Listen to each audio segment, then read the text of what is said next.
Hey guys, Corey here. MadRatt's Industrial Customized Everything. So, welcome back to the channel this week. Going to be working on something different this week. Going to be working on my dad slash brother's 55 Chevy Nomad. What do I mean by dad slash brother? Well, it's my dad's car. He's owned it since 67 or 68. My brother was like 6 months old at the time when they bought it. He's decided to downsize. He can't drive everything. And he's got a 57 Chevy four-door wagon that he likes driving around. So he's decided to sell the Nomad, and my brother decided to buy it from him.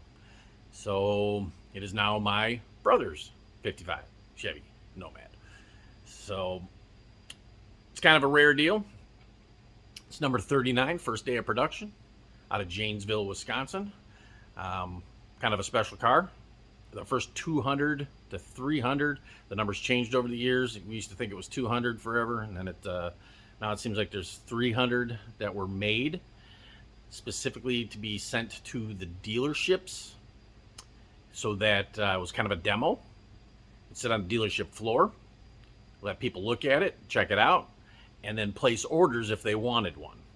So they were a little different. The first 300 had a couple of options that distinguished them from the rest of the herd, such as the one most well-known thing is that the handle that closes the rear tailgate is what they call a knuckle buster handle.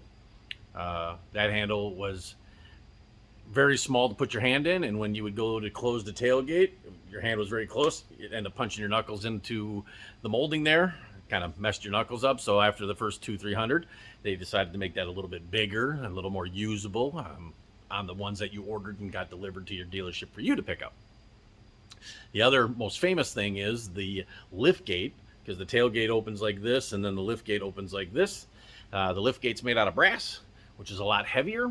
In the production models, they were made out of pot metal, a little bit lighter, and the weight of those tailgates when you were on the dealership floor, when you'd go to close them, they were heavier and they just chunk shut real nice, real firm feel.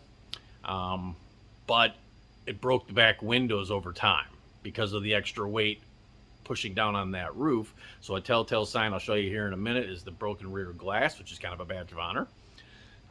Also, a few of the moldings around the back and miscellaneous other moldings were made out of lead or cast iron. I'm not sure which one. It's either lead or cast iron. And in the production models was later on made out of pot metal. So a few things that make them different and highly sought after. Again, number 39, first day of production, Janesville, Wisconsin. For the longest time when I was growing up, the National Nomad Club. My dad's was number 5 oldest in the country that was known. Since then, several more have been found. I think it's in, I don't know if he's in the top 10 anymore as far as being number 39. But still pretty rare when you're first day of production, number 39. It's pretty cool. So he kept the 57 Chevy, and that's the one he's going to be driving around. All right, let's get to it. I'll show you around the car a little bit, show you what we're going to be doing. And I want to thank you for stopping by, and go ahead and please hit that subscribe button, hit that like button, comment. It helps us. It helps us grow as a channel. Still haven't hit that 1,000 mark. Takes a long time, I know, but all the help we can get. And if this content's something you like, please share it with your friends. Tell them about it. Get them on. Hopefully they subscribe. And helps us out tremendously. We can bring you more content. Thanks again.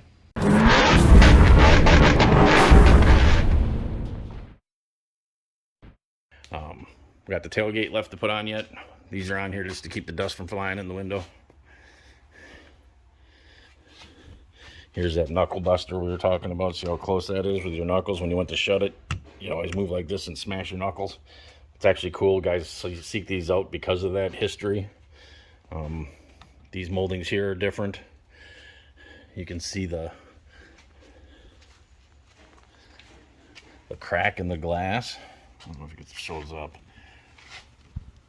The crack in the glass here is from the weight of that brass tailgate bouncing over the years. And that is a badge of honor. You see a Nomad with the cracked glass, it's one of the first 300. Whatever that number is, don't quote me on it, it's changed over the years. It's still in really good shape. Really good shape. Paint job's held up nice, but it's been garaged its whole life since it was painted. It was my mom and dad's daily driver when they first bought it. It drove through 2 winters in Wisconsin, but he kept it clean. He kept it, garaged even then. And the interior's really nice.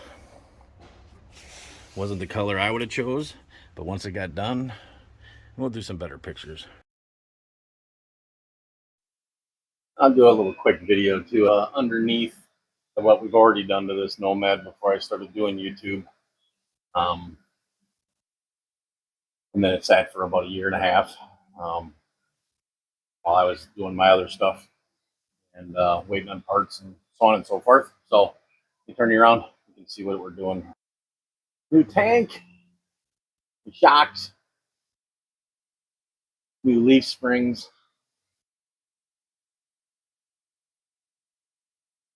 new hangers. And I'm not real proud of this, but we got new hose here. Then we got new gas tank line, fuel line, and got the proper clips. And on this vehicle, they ran on the inside of the frame. That to me don't look right. I mean, it pumps up out. Maybe it's poorly done. Got to bend some down here. And I'm thinking, because of that weird bend there, that they ran on the outside of the frame. They did that on other vehicles, not this particular one. So we're just going to live with it, and I'll shorten it and whatever. Yeah, I'm not a big fan of that, but otherwise it's pretty good. I had to bend it around here like the other one was, and then the next thing was I did disc brakes on it, converted nice discs, and we converted to this rack and pinion, and this is what I've been fighting with.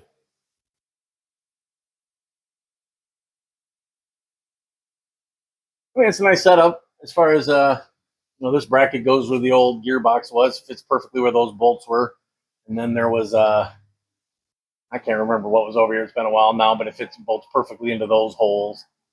It fit perfect. Everything's loose. Bolts are all loose because I'm still mocking everything up. And then once this is all tied in, then we'll go back and do some glue Loctite and whatnot. So, but we're doing some updating in the engine compartment too because of the rack and pinion. It's getting power steering pump. Been doing some painting. Before I put it up, I did some painting to clean it up. My brother's decided that he wants different valve covers and air cleaner, and he's going to go with a more modern, eventually, not right away. My job's to get this running so we can move it over to his shop, and it'll be out of mine, and then I can work on the other things there, but it'll be running and driving. All right, guys, that's about it for this week. But this was an introduction to the 1955 Chevy Nomad that we're going to be doing some getting on the road type stuff with and updates. So thought I'd bring you up to speed on what's been done to it so far and give you a little personal introduction. I think we're going to call it the BroMad, being it's now my brother, who I always say, hey bro, his new Nomad. So the 1955 BroMad. So follow along. Each week we're going to be doing a little bit to the small updates to the Nova we'll be doing, and then in between waiting on parts for that, I'll be working on the Nomad. We got a few more parts for that, but might be waiting on a few other things. And again, thanks for stopping by. Appreciate you checking it out. Comment below. Let me know what you think.